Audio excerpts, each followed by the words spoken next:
याद रखना चाहिए, अच्छे और बुरे भावों की उत्पत्ति, ये 10 बातें प्रधान होती हैं। आपके अंदर अच्छे भाव आ रहे या बुरे भाव आ रहे तो उनमें 10 बातें प्रधान हैं।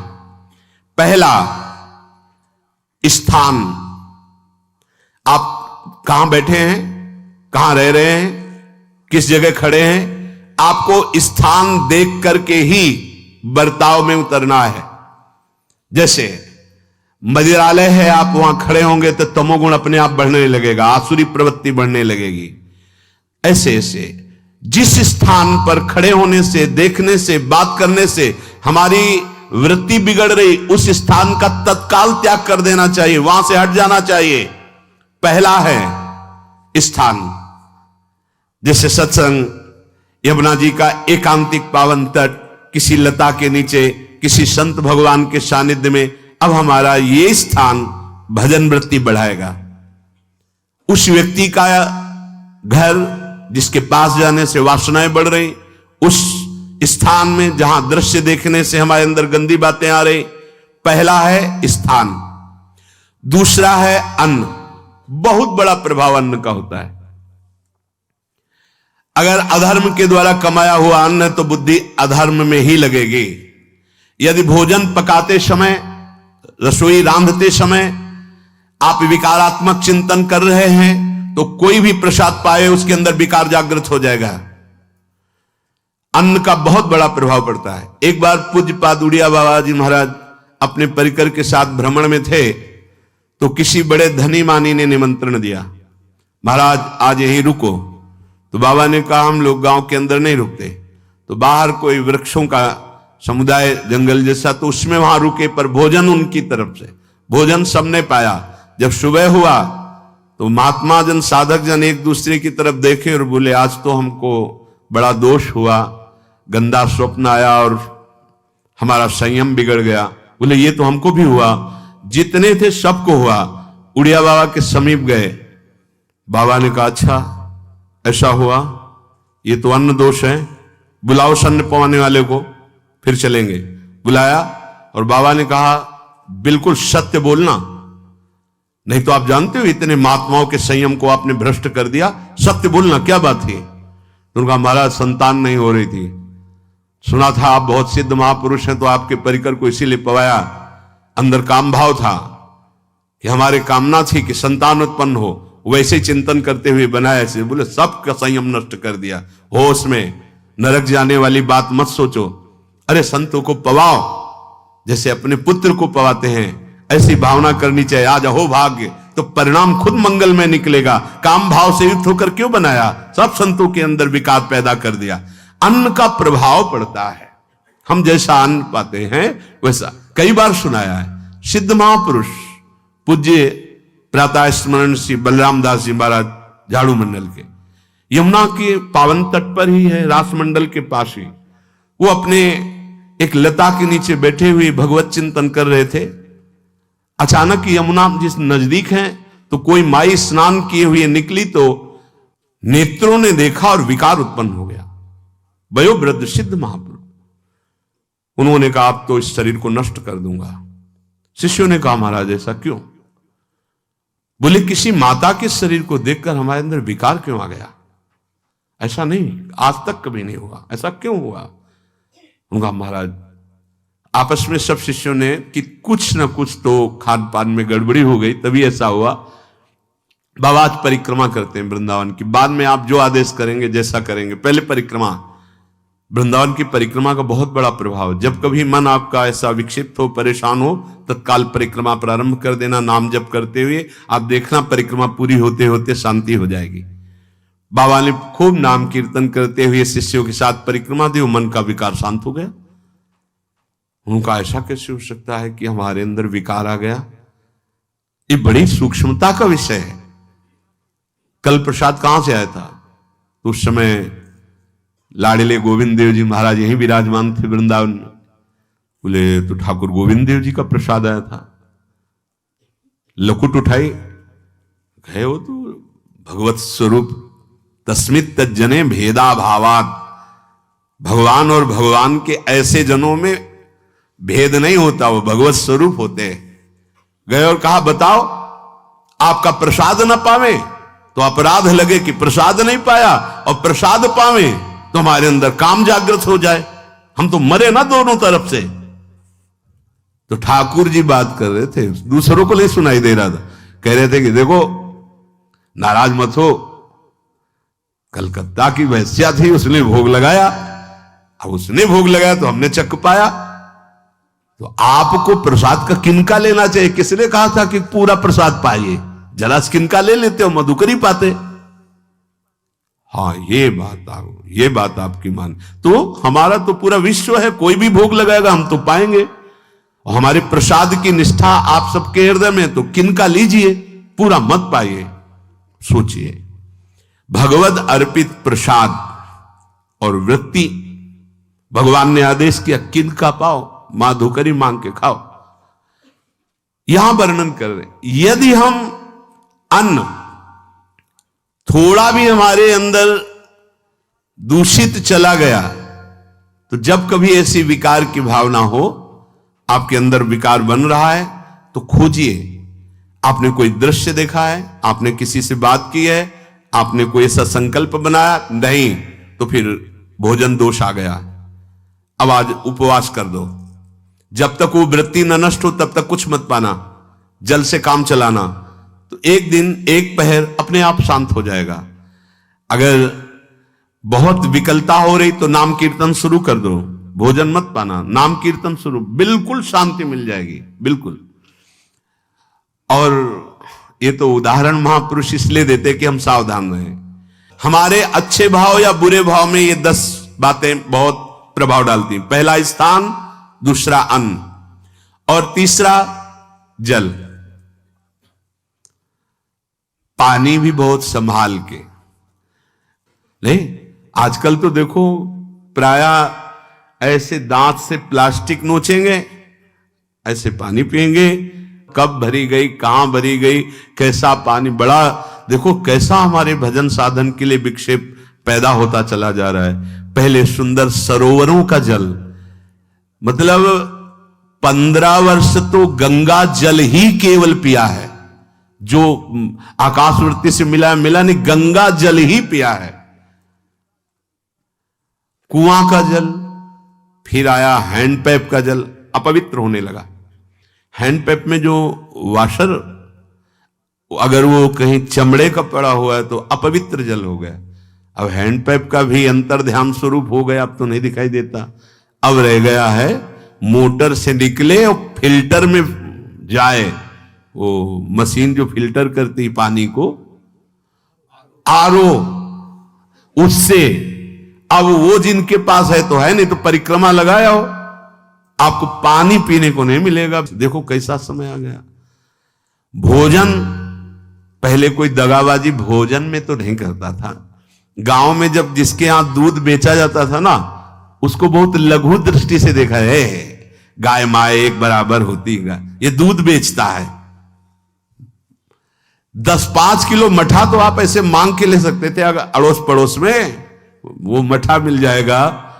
जब कोई उत्सव होता, फ्री दूध 100-200 500 किलो पूरे गांव के सब दे देते, कोई ऐसे बेचता था। अब दूध नहीं, जब बूढ़े लोग बैठते थे कहते थे पानी बिकेगा आगे चल के। आज पानी बिक रहा है, नहीं बिक रहा, पानी बिक रहा है। हमें लगता है सबको ही पैसे से ही पानी है, वो बोतलें नीली नीली नहीं, इतनी बड़ी बड़ी बिकती, उन्हीं से पानी पिया जा रहा है। आगे और समय जल का प्रभाव पड़ता है। जैसे हम गंगा जल पीते थे, सही कहते, कई दिन जब भोजन नहीं मिलता तो पूरी पौष्टिकता गंगा जल से मिलती थी।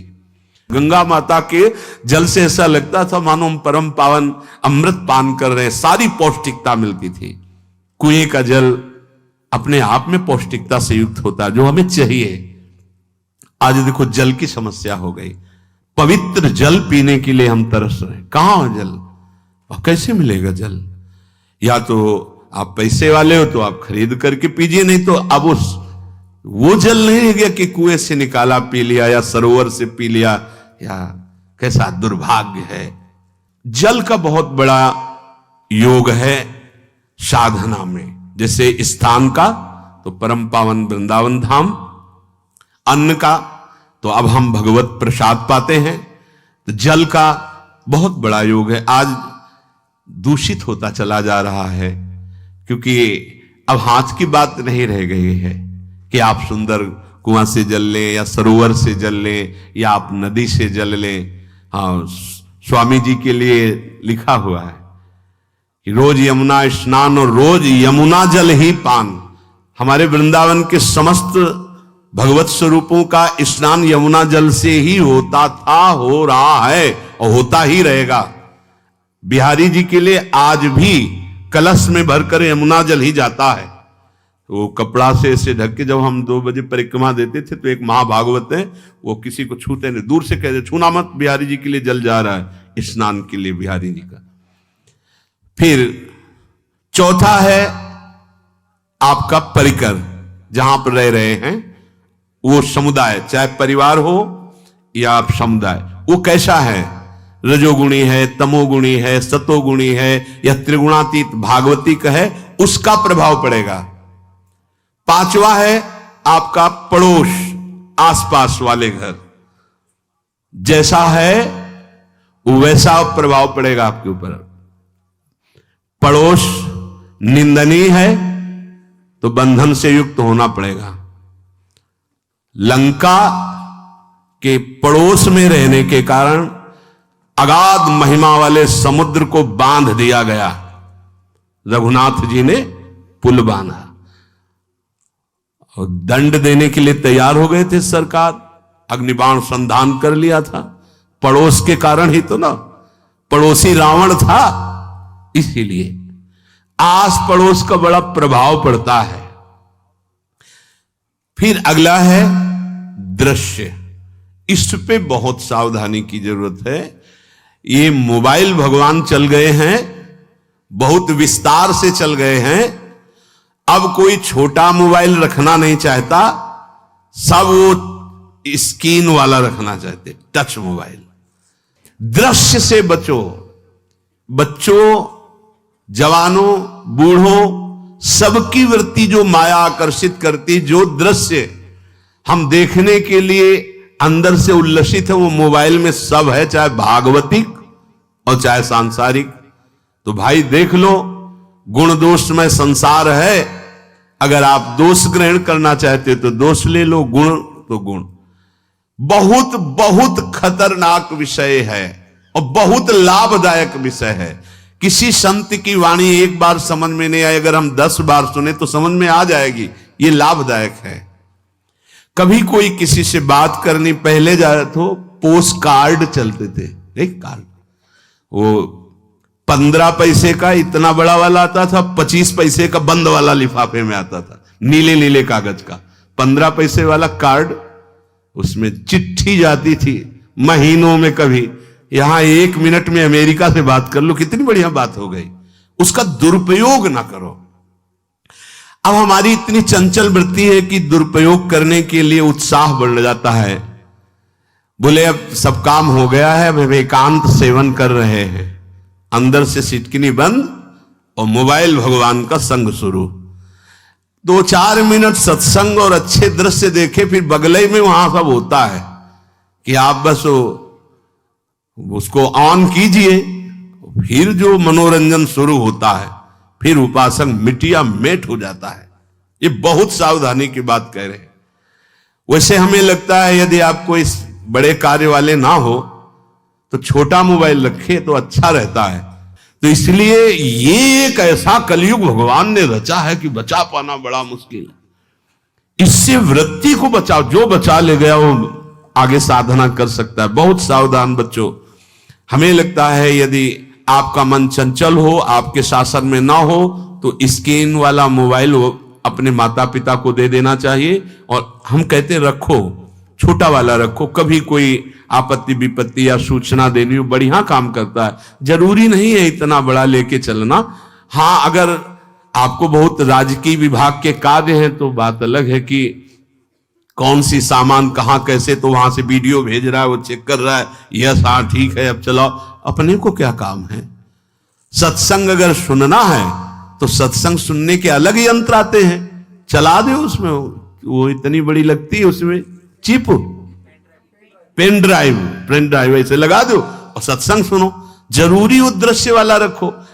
यहां कहने दृश्य, अगर गलत दृश्य देखा तो बावरे बन जाओगे और अच्छा दृश्य देखा तो भगवान के मार्ग के पथिक बनोगे। तो देखो, अच्छे दृश्य में भी दोष दर्शन की वृत्ति की गुंजाइश है। जैसे कोई लीला हो रही है, लीला के पात्र, जैसे हमारे ब्रजमंडल में रास लीला होती थी, ऐसे 12 वर्ष 13 वर्ष के लीला पात्र, सब नव किशोर, जहां भाव ही बने रोते रहो। अब वहां बड़े बड़े लीला पात्र हैं, अगर हमारी भावना शासन में नहीं है तो वहां हम अंग प्रत्यंग के दर्शन से हमारी हाव भाव वहां जो हो रहा है उससे हमारी वृत्तियां बिगड़ जाएं। जब छोटे छोटे लाडली लाल परस्पर खेलते हैं तो केवल आशीर्वाद देने को, रोने का मन होता है। अगर आप लीला भी देख रहे हैं तो बहुत सावधानी की जरूरत है, क्योंकि वो चिदानंद शरीर नहीं है, पांच भौतिक शरीरों, हमारी दृष्टि पंचभूत में लगी हुई है। नाम जप करो, लीला गायन करो, फिर देखो जो लीला है, यही जीवन का परम सुख मिलेगा। सच्ची मान लीजिए। बस हम बार बार ये कहते हैं, मोबाइल का सदुपयोग कीजिए, दुरुपयोग नहीं। मोबाइल बुरा नहीं, उसका प्रयोग बुरा है।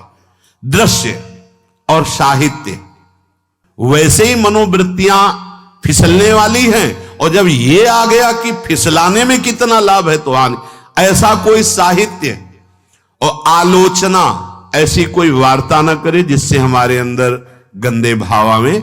यदि अच्छी चर्चा करते तो अच्छे भाव आते हैं। देखो, अभी ऐसी कोई भावुक चर्चा होने लगे तो सबका हृदय द्रवित हो जाएगा, और गंदी चर्चा हो तो हमारा हृदय विकार युक्त हो जाएगा। और कार्य, आप जो कार्य करते हैं उसका प्रभाव आपके मन के ऊपर पड़ता है। और उपासना, आप उपासना भोगों की करते हैं या योग की करते हैं, ये 10 से भाव बनते हैं और 10 से भाव बिगड़ते हैं। स्थान, अन्न, जल, परिवार, अड़ोस पड़ोस, दृश्य, साहित्य, आलोचना, आजीविका का कार्य और उपासना। यदि ये भागवतिक हुए तो आपके अंदर भगवत भाव बढ़ेगा, और यदि ये रजोगुणी तमोगुणी हुए तो आपके अंदर आसुरी भाव बढ़ेगा। इन 10 से सावधानी पूर्वक व्यवहार होना चाहिए। जैसे आस पड़ोस में है तो बड़ी सुविधा है, यहां कोई किसी से मतलब नहीं रखता, बगल वाला कौन रह रहा किसी से मतलब, ये बढ़िया है। ज्यादातर गांव में होता है। अपने यहां ये अच्छा है कि जैसे आप अपने कमरे में गए, किसी से कोई मतलब नहीं है, वैसे ऐसा ही जीवन रखना चाहिए। अड़ोस पर ये ज्यादा जो व्यवहार मित्रता बढ़ाने वाला विषय, ये धाम में नहीं है। वृंदावन में ऐसा नहीं व्यवहार रखना चाहिए। आपके पड़ोस में कौन रख रहा है आपका परिचय नहीं होना चाहिए, कौन कौन रह रहा है आपकी जानकारी नहीं होनी चाहिए। नजर नीची की, अपने कुटिया में गए, अपने ठाकुर जी से मतलब, अपने भजन से मतलब। ना पड़ोसी को कुछ देना चाहिए ना लेना चाहिए। बात समझ लेना कि जैसे आज उत्सव है, उनको हम बुलाते हैं, वो हमारे यहां, ये व्यवहार यहां नहीं है। बनवासी हो, ठाकुर का भोग लगाया, और अगर आपको बांटना है तो बाहर निकलो, आधा किलोमीटर दूर ऐसी जगह बांटो जो तुम्हें राधे श्याम दोबारा ना बोले, फिर वो तुम्हें बुलाएगा, फिर वो बैठेगा, फिर प्रपंच की बातें होंगी, निंदा स्तुति की होंगी, फिर बड़ी संगोष्ठी होती है, पता चलता है। क्या फायदा ऐसे जीवन से। आप वनवासी हो, समय एकांत में दीजिए, अपनी कुटिया में बैठिए, नाम जप कीजिए, निकलिए, सत्संग सुनिए, ठाकुर दर्शन कीजिए, परिक्रमा कीजिए, फिर अपनी कुटिया में। ज्यादा व्यवहार में नहीं उतरना चाहिए, ये वनवास है, वृंदावनवास। सत्संग का सेवन, रजोगुण तमोगुण का त्याग, तो दुष्संग से आप बच जाएंगे। दुष्संग से बचने का मतलब है काम क्रोध मोह स्मृति भ्रंश बुद्धिनाश सर्वनाश कारणत्वात्। देवर्षि नारद जी कहते हैं, अगर दुष्संग का त्याग हो गया तो आप काम का, क्रोध का, मोह का, जो हमारी भगवत स्मृति का नाश कर देते हैं, जो हमारी बुद्धि का नाश कर देते हैं, जो हमारे सर्वनाश करने वाले हैं, इनका त्याग कर पाएंगे। कुसंग अगर हो गया तो इनका त्याग नहीं हो सकता, बहुत कठिन हो जाता है। भगवत संबंधी तत्वबोध होना या भगवत रहस्य लीला में प्रवेश पाना, जो अपनी इंद्रियों को भोगों में तृप्ति कराने की कोशिश कर रहे हैं, उनका चिंतन भोगों का ही होगा। तो कैसे तत्वबोध होगा, कैसे लीला में प्रवेश होगा, बस ध्यान देना है, कैसे हो पाएगा? क्योंकि जिस चित्त वृत्ति से भगवदाकार हमें वृत्ति करनी थी, वो तो हमने भोगों के चिंतन में लगा दी, भोग क्रियाओं में लगा दी। एक स्थिति होती है जब आपकी चित्त वृत्ति भगवदाकार हो गई है, तो व्यवहार में रहते हुए भी विषयान ग्रहणंत मुंचंत वा, खान पान उठना बैठना है, सब बाहरी क्रियाएं हो रही हैं, अंतर से वो अपने आराध्य देव में सदैव स्थित रहता है। उसका परिचय आपको जब ऐसे महापुरुष का सानिध्य मिलेगा, तो आप विषय सेवन करते हुए भी निर्विषय रहेंगे। आपके अंदर विषयों की प्रियता नहीं रह जाएगी, आपके अंदर एक प्रबल वैराग्य ऐसी धारणा बन जाएगी, कुछ नहीं, कोई भी तुम्हें प्रभावित नहीं कर सकता। यद्यपि खान पान हर्ष आदि की सब व्यवहारिक वृत्तियां हैं, पर उस महापुरुष का प्रभाव ऐसा होगा कि आपका हृदय निर्विकार हो जाएगा। और बहुत ही त्याग की सब बातें की जा रही, लेकिन हृदय भी सही है, तो संग से विषय रंग बढ़ जाएगा। ये देखा गया है। हृदय अगर निष्प्रिय है, जिसका हम संग कह रहे हैं, तो उसका परिणाम निष्प्रिय निकलेगा। व्यवहार में कुछ भी हो, निष्प्रियता ही आपकी बढ़ेगी, निर्विकारता बढ़ेगी, क्योंकि उसकी स्थिति का संग हो रहा है, उसका प्रभाव पड़ रहा है। तो सर्वनाश की जड़ है विषय चिंतन। ये बहुत बड़ी बात है। विषय चिंतन सर्वनाश की जड़ है। यहां विषय भोग नहीं कहा, क्योंकि चिंतन का परिणाम भोग है। पहले चिंतन होता है। साधक ध्यायतो विषयान पुंसः संगस्तेषु उपजायते, संगात् संजायते कामः, कामात् क्रोधो विजायते, क्रोधात् भवति सम्मोहः, सम्मोहात् स्मृति विभ्रमः, स्मृति भ्रंशात् बुद्धिनाशो, बुद्धिनाशात् प्रणश्यति सर्वनाश। कैसे हुआ? ध्यायतो विषयान पुंसः, विषयों का चिंतन। इसीलिए अनन्यश्चिन्तयन्तु माम भगवान आदेश करते हैं। विषय चिंतन न होने पावे, बिना चिंतन किए आपको कोई भी सुख नहीं मिल सकता। आप देख लीजिए, जगत के किसी भी भोग का सुख नहीं मिल सकता। चिंतन से ही आपको सुख की अनुभूति हो रही है। अगर आप चिंतन ना करें तो आपको कोई सुख नहीं मिल। आप चिंतन उसका घसीट लिया गया। अगर सुख होता तो भोग में मिल जाता, नहीं मिला। क्यों? कि बोले चिंतन नहीं।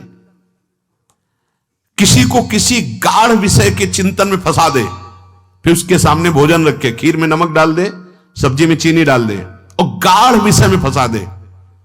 तुम्हारा लड़का जो अकेला था, वो ऐसा ऐसा दुर्घटना हो गई, वो अस्पताल में, अब जल्दी से भोजन पाओ और निर्णय बताओ। वो बिल्कुल नहीं बता पाएगा कि खीर में नमक था, सब्जी में चीनी थी। उसका चिंतन वहां फंस गया।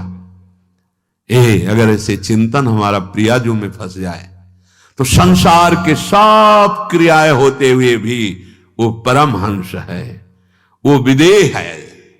चिंतन, हम लोग चिंतन में चूक कर देते हैं, तो फिर क्रियाओं में हमको बंधना पड़ता है। नहीं, सच्ची मानिए, कोई भी क्रिया उसे बांध नहीं सकती। तो क्या जिनका भगवत चिंतन होता है वो असत क्रियाएं भी करते हैं क्या? तो बोले जब चिंतन ही नहीं तो असत क्रियाएं कैसे हो सकती है?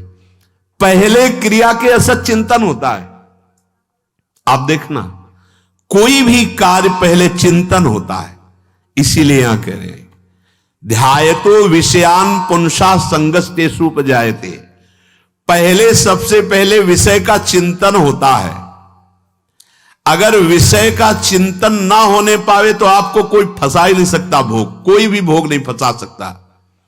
जहां विषयों का चिंतन हुआ तो संग की प्राप्ति, विषय भोग की प्रबल इच्छा, प्रबल आसक्ति, और वो जो चिंतन हुआ था वही आपको सुख दे रहा है। वही, वहां सुख नहीं है, आपके चिंतन का वहां सुख। जैसा चिंतन, अगर आपका चिंतन विक्षिप्त कर दिया जाए, एकाग्र ना होने पाओ, तो किसी में आपको सुख नहीं मिलेगा पक्का।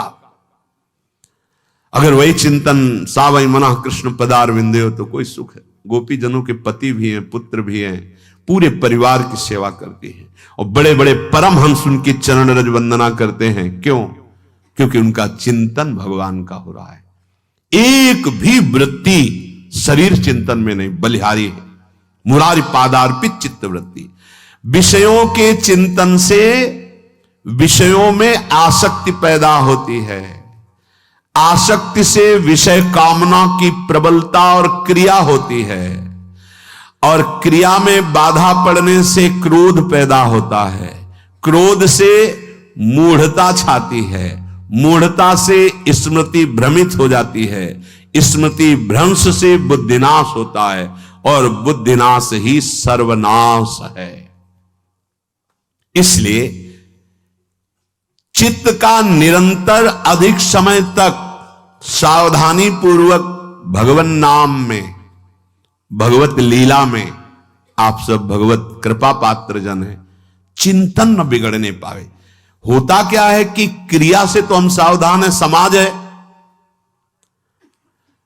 क्रिया से तो हम सावधान, क्योंकि समाज भी है, व्यवहार भी है सामने, लेकिन चिंतन तो कोई नहीं जान रहा ना, अंदर ही अंदर हम क्या चिंतन कर रहे हैं। तो साधक चूक कर बैठता है।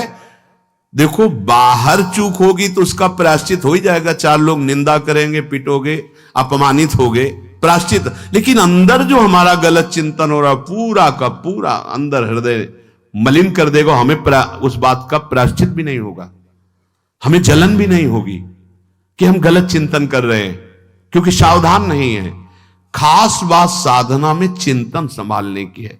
काम, क्रोध, मोह, स्मृति भ्रंश, बुद्धिनाश, सर्वनाश कारणत्वात्। देवर्षि नारद जी कह रहे हैं चित्त का जहां अधिक चिंतन होता है वही हमारी तन्मयता बन जाती है, वही हमारा स्वरूप होने लगता है। बोले बहुत कामी पुरुष है, बोले बहुत क्रोधी पुरुष है, बोले बहुत नीच पुरुष है, पूरा संबोधन होने लगा उसके लिए, क्योंकि वो उसी चिंतन से, वैसी क्रियाओं से। अरे बोले तो बड़े भगत हैं, भगवान के स्वरूप है साक्षात। जो हम अधिक चिंतन करते हैं वही क्रियान्वित होता है, जो क्रिया होती, चिंतन होती, वैसे हमारा स्वरूप बन जाता है, वैसे हमारी स्थिति हो जाती है। सांसारिक विषयों और विषयी पुरुषों का शरीर संग, वाणी संग, मन के द्वारा संग, ये आपके अंदर विषय चिंतन बढ़ा देगा, विषय क्रियाओं में लगा देगा। इसलिए बहुत सावधान। विषय में कोई ताकत नहीं है, विषयासक्ति दुर्गति कर देती है। एक बार देवर्षि नारद जी जनक जी से कहा कि आप विदेह राज कैसे हैं, पत्नी भी है, परिवार भी है, सब वैभव भी है, वो आप एक राजा होते हुए विदेह राज। उनका आज विश्राम कीजिए, कल सुबह चर्चा करेंगे। तो रात्रि में अपने शयन गृह में देवर्षि नारद जी को शयन कराया और अपनी अर्धांगिनी से कहा कि आप जाकर शयन कीजिए देवर्षि नारद जी के साथ, जो आज्ञा। अब वहां देवर्षि नारद जी के समीप जब नारद जी ने देखा कोई स्त्री, तो शकिल गए और शकिल गए। वो तो आज्ञा जैसी हुई थी, जब दीवाल मिली तो दीवाल की तरफ मुंह करके लेटे रहे। अर्धरात्रि में उठी और चली गई। देवर्षि नारद जी सुबह गए और कहा कि ये क्या मजाक था आपका, यदि आपको ऐसा ही व्यवहार करना था तो आप हमसे कह देते, तो हम बाहर जाकर शयन करते, आपने ऐसा क्यों किया? क्या हुआ महाराज? जब हम वहां शयन कर रहे थे, कुछ रात्रि व्यतीत होने पर आपकी अर्धांगिनी आई और लेट गई सैया पे। उनको पता नहीं कि एक देव ऋषि के साथ ऐसा व्यवहार नहीं कर। फिर क्या हुआ महाराज? फिर हम और खेलते गए, फिर दीवाल मिली तो उधर मुंह करके फिर सो गए। तो तुमने स्त्री को दीवाल नहीं समझा, दीवाल को दीवाल समझा। यही आप में और हम में फर्क है। आपके लिए जैसे दीवाल निश्चिंतता का कारण है, ऐसे ही हमारे लिए स्त्री होते हुए भी वो दीवाल की तरह ही है, किंचन मात्र विकार उत्पन्न नहीं कर सकती। यही अंतर है। इसी बात से हमको विदेहराज कहते हैं। ये स्थिति अब कह दे स्त्री शरीर और दीवाल में क्या ज्ञान की विशेषता? वो जड़ है और चैतन्य नहीं। ये शरीर भी जड़ है, चैतन्य आत्म तत्व है। पंचभूतों से दीवाल बनी है। अग्नि तत्व से ईंट पकाई गई है। पृथ्वी तत्व तो है ही, पृथ्वी तत्व में जल मिलाकर उसको आकार दिया गया है। वायु तत्व ने उसे सुखाया, अग्नि तत्व ने पकाया है। और शब्द आकाश तत्व है। 5 भूतों से वो बना, 5 भूतों से बना है। सच्चा ज्ञान ये कि इसमें और दीवाल में कोई अंतर नहीं। चैतन्य घन आत्म तत्व के कारण ये चलता फिरता नजर आता है और वो खड़ा स्थायी जड़ दिखाई दे रहा है। इसमें भी भगवान है, उसमें भी भगवान है। इसमें भी पंचभूत है, उसमें भी पंचभूत है। नरसिंह भगवान खंभे से प्रकट हुए थे। बस केवल अज्ञान के कारण जड़ चैतन्य का भेद है। तो आप समझ में आया। ये जो हमारे अंदर भोगों की आसक्ति है, यही कामना प्रकट करते, यही पाप प्रकट करते, यही हृदय को मलिन कर दे। इसलिए हम अपने चिंतन को संभालें। चित्त चोर के चरणारविंद का चिंतन करें, निरंतर नाम जप करें, भगवद आश्रित रहें। प्रभु अपने भक्तों की रक्षा करते हैं, जैसे मां अपने बच्चे की। करूं सदा तिनके रखवारी, जिम बालक राखे महतारी। राधा राधा राधा।